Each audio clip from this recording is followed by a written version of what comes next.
Datacracia, por Luli Radfarer. Você é sempre bem-vindo ao nosso Datacracia. Tema de hoje, revoada de drones. Ô Luli, drones são cada vez mais populares e já há alguns acidentes. Como se imagina resolver essa situação? Bom, não tem jeito, né? A gente adora pensar, pô, que legal, né? Vou ter um drone, né? Então o drone é aquele... no fundo é como um carrinho, né? De controle remoto, só que ele voa nas 3 dimensões.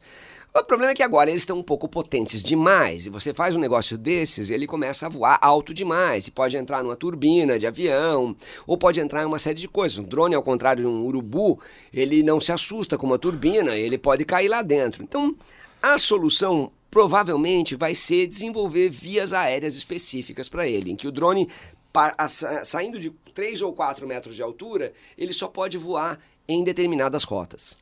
Como assim, vias aéreas? Se você pensar, avião segue via aérea, que a gente não está acostumado a ver isso. Primeiro que o avião está muito alto, mas se você visse, sei lá, se você estivesse na estação espacial e lá de cima você visse o planeta Terra, você vê que os aviões eles seguem em fila indiana, um atrás do outro. Um avião não voa aonde ele quer. Mesmo um aviãozinho pequenininho, esses que sofrem um monte de acidentes no interior do país, não voa aonde ele quer. Ele só pode voar em determinados lugares. Por quê? Exatamente porque o espaço é muito grande. E como ele é muito grande, você de repente pode dar de cara com algo que não devia estar ali. Agora, se um pássaro evita bater no outro porque os pássaros são pequenos e porque eles conseguem enxergar muito bem o outro, uma máquina precisa andar dentro de rotas para que ela não trombe. Inclusive, drones também são mais frágeis, não? E como evitar um possível roubo de cargas? Pois é, né? Isso é uma outra questão também, né? Os caras falam, agora vou ter drone para levar equipamento, né? Quando o drone estiver voando lá em cima, você dá uma estilingada no bicho, o bicho vai pro chão, né? E a solução dessa é muito engraçada, porque também é uma coisa muito próxima, muito parecida com um jeito que pássaros voam, né? Então, como é que um conjunto de pássaros ele foge de um predador? Ele voa em bando. Então, provavelmente o que vai acontecer é você ter bandos de drones em que os drones que estão mais na beirada, eles funcionam mesmo como batedores para proteger de impacto. E às vezes não é nem o impacto de uma pessoa, impacto com uma árvore, impacto com um pássaro desavisado que passou por ali, impacto com uma pedrada, com qualquer coisa, né? E no meio estão os drones carregando a coisa. Então é realmente uma formação, como se fosse um cardume de peixes, que eles colocam os peixes mais frágeis no meio e os peixes mais fortes vão na beirada. Pelo jeito o espaço aéreo vai mudar bastante, né? Principalmente o espaço aéreo próximo da gente. Na verdade, tudo isso que eu falei acontece, só que ele acontece a 10 mil metros de altura e a gente não vê. Se você mora ou trabalha naqueles lugares da cidade em que são rotas de avião, você já sabe que ali sempre passa avião e passa avião o tempo todo, é aquele barulho do avião o tempo todo, não tem jeito. Por isso que, por exemplo, aeroportos urbanos fecham às 10 horas da noite para que não seja aquela barulheira no meio da madrugada. O que vai acontecer é que você agora vai começar a ver isso, porque o drone, como tem menos potência, ele vai voar num espaço de 15, 20 metros. Então, se você estiver num prédio, você corre o risco de, sei lá, na altura mais ou menos do 5º andar do seu prédio, ser uma rota de drones. E, de repente, ali passa um atrás do outro o tempo todo, e você vai olhar e falar, o que é isso? Aqui é uma avenida aérea que surgiu aqui. Então, isso vai mudar bastante e bem próximo. Eu sou o Mário Santi e conversei com o professor da ECA, Luli Radfarer. Datacracia, por Luli Radfarer.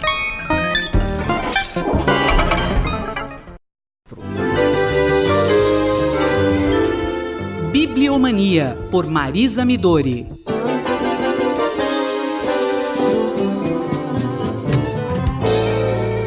Professora Marisa Midori, muito bom dia. Professora, o conhecido artista gráfico Gustavo Piqueira está com uma exposição em cartaz aqui na cidade universitária e ele também lançou um livro. Gostaria que a senhora falasse dessas iniciativas. Olá, Roberto. Olá, ouvintes da Rádio USP. É verdade, Gustavo Piqueira invadiu a sala de exposições BNDES da Biblioteca Brasiliana Gita e José Mindlin com uma belíssima exposição. Eu diria, na verdade, que ele transforma seus livros em verdadeiras instalações com estruturas de ferros, imagens, reflexões sobre as imagens. Está tudo muito rico, muito interessante. E não são poucos os trabalhos que ele apresenta, bastando lembrar que Impertinentes, o nome da exposição, tem a missão de apresentar 14 livros publicados durante 2012 e 2018. Isso mesmo, 14 livros em 6 anos de atividade. 6 anos de atividades muito intensas, no momento em que o Gustavo Piqueira ele procura desconstruir os limites entre texto e imagem, transformando tudo em texto ou transformando tudo em imagem e, de alguma forma, também contribuindo para a própria desconstrução do livro, ainda que ele mantenha o livro na sua essência. Como é que isso ocorre, não é? Como ele mesmo diz, à luz do autor Gustave Flaubert, existiu sempre uma tensão entre aquilo que era escrito e o que era ilustrado. Bastando lembrar que o Flaubert ele não gostava muito dos ilustradores, não é? Ele queria que o texto fosse o texto puro, a sua própria criação, ao contrário de outros seus contemporâneos. O Piqueira ele parte dessa reflexão para repensar essas escritas ou os limites da escrita, dentro já, é claro, de uma longa tradição na qual esses limites foram permanentemente repensados, não é? Mas, a partir dela também, ele pretende inovar e criar o seu próprio diálogo com o público, não é? E criar o seu próprio diálogo com a forma livro. Sobre a exposição, professora, que destaques que a senhora faria? O livro da exposição, que também tem o título Impertinentes, e é uma publicação da BBM junto com a Martins Fontes Editora, ele traz alguns highlights tanto da produção bibliográfica do Piqueira quanto da exposição. E eu destacaria aqui Brasil 00, publicado em 2018 pela Lote 42, um livro de 120 páginas e muitas ilustrações. O livro mesmo é apresentado no envelope plástico, não é? E contém também um cartaz. E por que eu destaco o Brasil 00? Em primeiro lugar, porque o livro trata de política, e como nós estamos todos vivendo naquele período que o Drummond um dia descreveu como dos partidos e dos corações partidos, não é? Nada mais interessante do que observar esta coleção inusitada que fez o Piqueira desde a juventude, daqueles velhos e hoje abolidos santinhos das eleições. Então nós temos aqui figuras como Jânio Quadros, como Maluf, o próprio Lula, Fernando Henrique Cardoso, as propagandas, não é? Os slogans políticos, pena que não tem as musiquinhas, mas vale a pena não só lembrar, como rever esse momento tão característico da propaganda política que se inicia logo após a abertura, não é? Nos anos 80, e o que faz o Piqueira dessa coleção bastante significativa do que foi a nossa cultura política. E nesse sentido, acho que vale a pena ver para crer, principalmente figuras como o Jânio Quadros e o Maluf. A professora Marisa Midori conversou com Roberto Castro. Bibliomania, por Marisa Midori.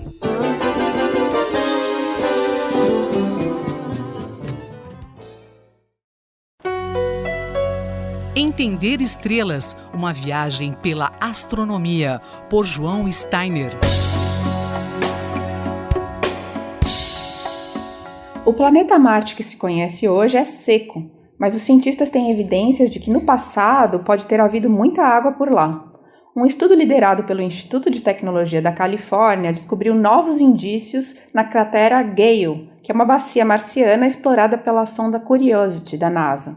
Professor João Steiner, o que exatamente foi encontrado e que novas evidências isso traz? Bom, a nave encontrou nessa bacia, evidências de um material muito semelhante ao que se vê em lagos do deserto do Atacama, de grandes altitudes, que tem muito sal E, em épocas de muita seca, muitos desses lagos evaporam e deixam então materiais com uma certa estrutura como resquício.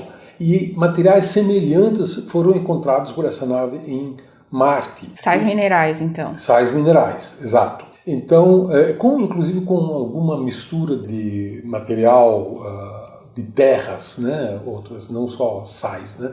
Mas tem um pouco de mistura, como são encontrados nesses lagos do altiplano dos Andes, né? Então, isso é tomado, me parece que com bastante propriedade, como uma evidência de que no passado esse lago foi semelhante ao que nós temos hoje no Chile, no altiplano dos Andes, né?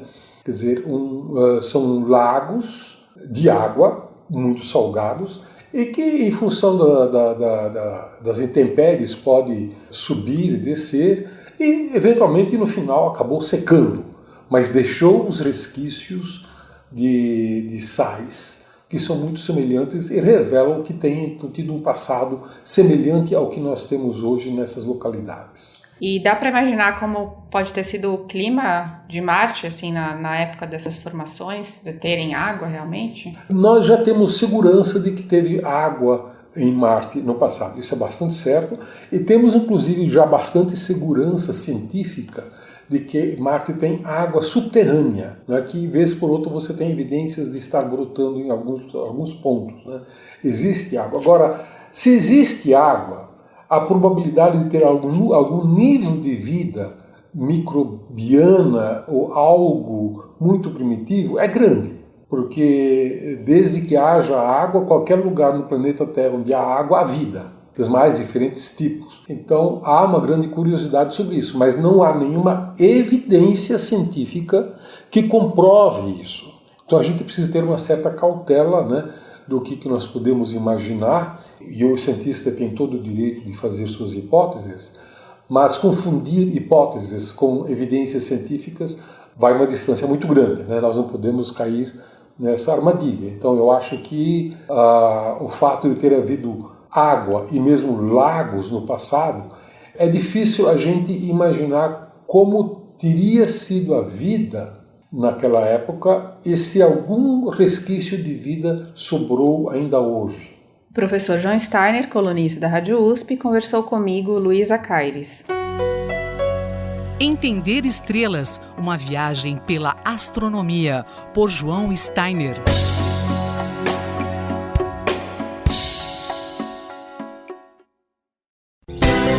Ciência e Esporte, por Paulo Santiago.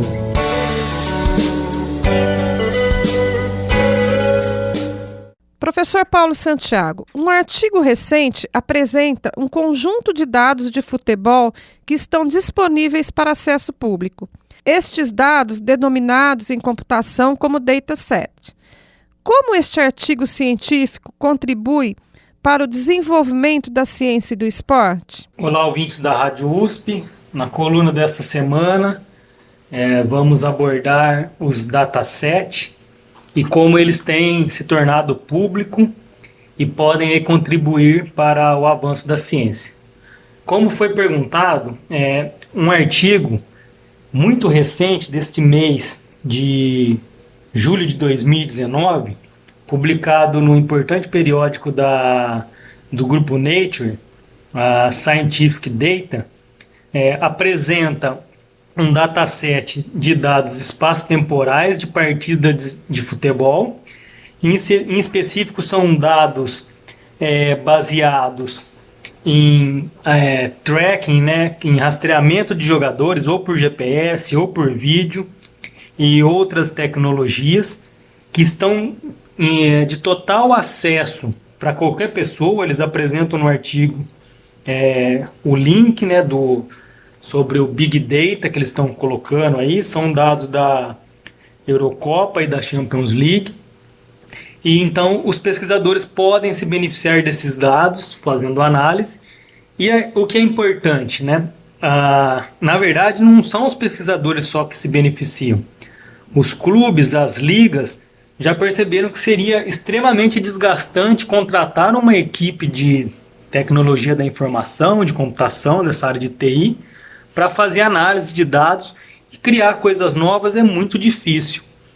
E isso a ciência, os pesquisadores fazem com grande maestria.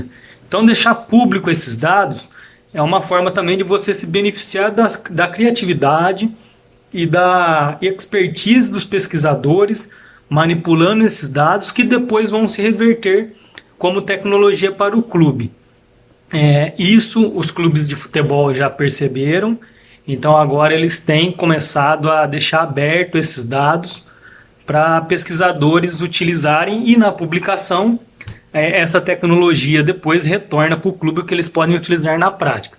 Então é uma forma bem interessante aí de fazer uma cooperação mútua, onde os dois lados se beneficiam. Existe algum tipo de iniciativa como esta no Brasil? No Brasil já existem algumas iniciativas, mas não se comparam a esse dataset desse artigo aí publicado na Nature. Mas existem algumas iniciativas bem interessantes e que não são de pesquisadores ligados à ciência do esporte, por incrível que pareça. Eu vou citar como exemplo, talvez o pesquisador nem me conheça, mas fica aí até o parabéns, que é um professor da Universidade Federal de Viçosa, o Henrique Gomide. Ele não é nem da área totalmente da ciência do esporte, mas ele fez um dataset que está num repositório muito conhecido chamado GitHub. Então ele apresenta os códigos e vários dados, na verdade dados de ano a ano, de um jogo fantasioso que é feito com o Campeonato Brasileiro, que é chamado como Cartola FC.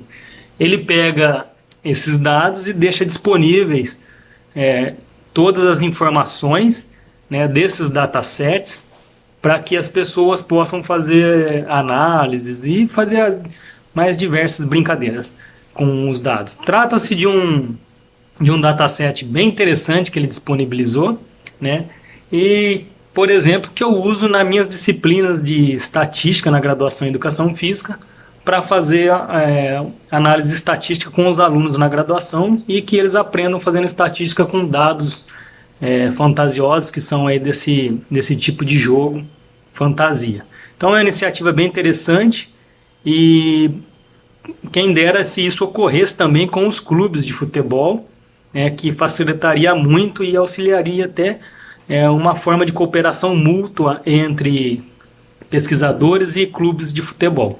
Obrigado e até a próxima coluna. Eu sou Rosimeire Talamone, nós acabamos de ouvir o professor Paulo Roberto Santiago, da Escola de Educação Física e Esporte de Ribeirão Preto. Ciência e Esporte, por Paulo Santiago.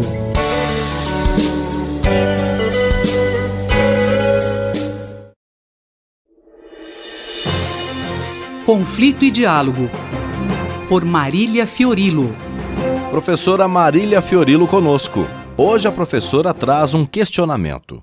Será que a morte do líder do Daesh enfraquecerá o grupo terrorista? Professora. Olá, assíduo ouvinte da Rádio USP.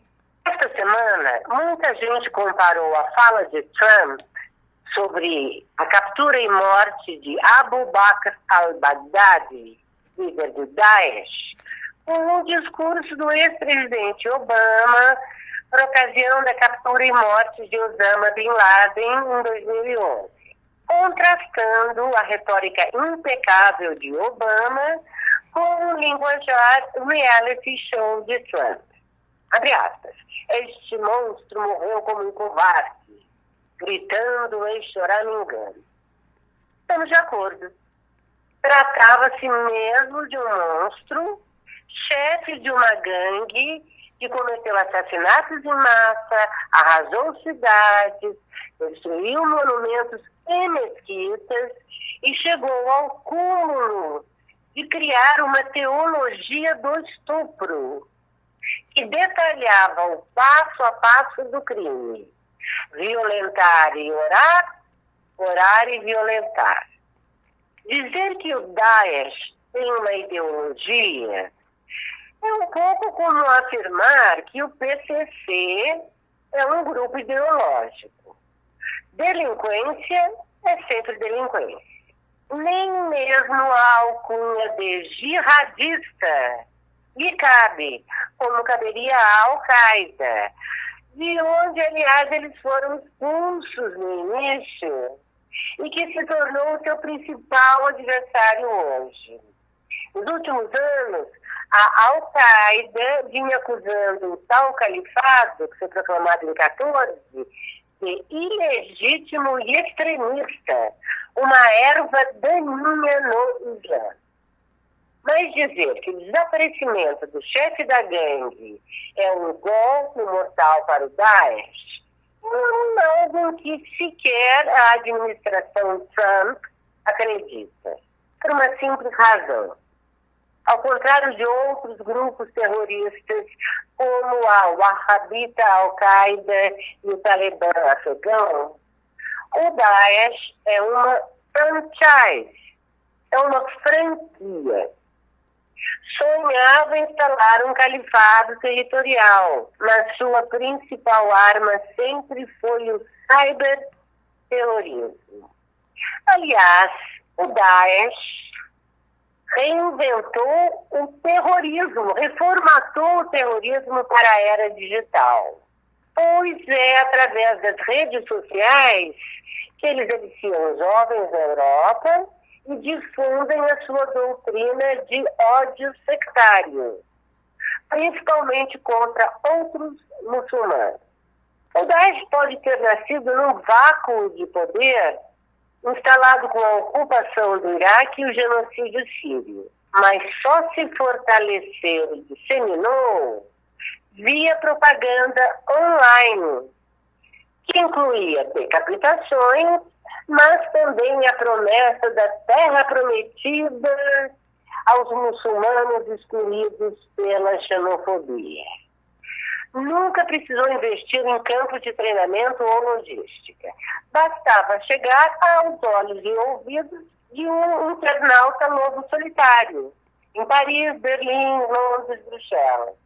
A maioria dos atentados cometidos na Europa nesses últimos anos eram oportunisticamente reivindicados por ele.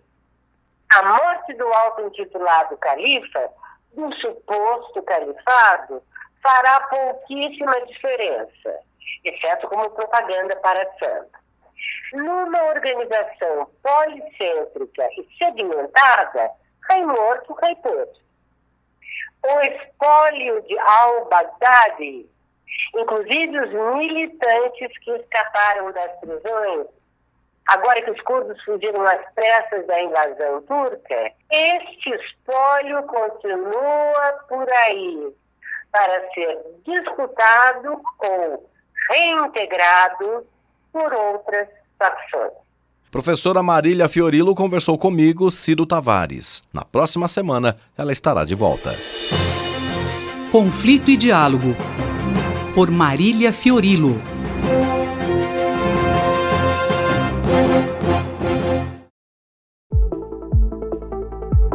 Educação e Direitos. Professora Eunice Prudente. Professora Eunice, qual o tema da coluna hoje? Bom, estamos analisando, refletindo sobre os direitos da criança e do adolescente e valorizando muito a passagem pela escola e o quanto a esse ambiente de socialização pode informar, educar, formar cidadania. Mas temos também que lembrar que muitas vezes na escola as crianças sofrem formas de violência. E temos também a nossa realidade do Brasil. Cito aqui informações muito preciosas da Carta Capital, que nos traz dados do Fórum Brasileiro de Segurança Pública, da Agência do Brasil, que mostra, por exemplo, que formandos de 2000, apenas 2,2% eram negros e 93,3%, seriam então brancos e o restante talvez indígenas, mas de qualquer forma mostra que numa sociedade onde 53% da população é negra, em 2000 apenas 2,2% estariam ali se formando. Em 2017, o índice de formandos sobe de 9,2 para 9,3, quase 4 vezes, né? Em 2015 temos 12%, então sentimos que está subindo, então é bem fazeja, é construtiva as diversas formas de inclusão, em especial as cotas étnicas nas universidades, observando que essas universidades também estão formando professores. Então, essa situação repercutirá na qualidade dos serviços das nossas escolas públicas em geral e, né, na presença, inclusive, de pretos pardos brasileiros nas nossas escolas. Professora, de que forma os estudantes vêm sendo atingidos pelo bullying? Essa situação é atual, bastante grave, exige a presença constante dos pais, dos colegiados e reuniões das escolas.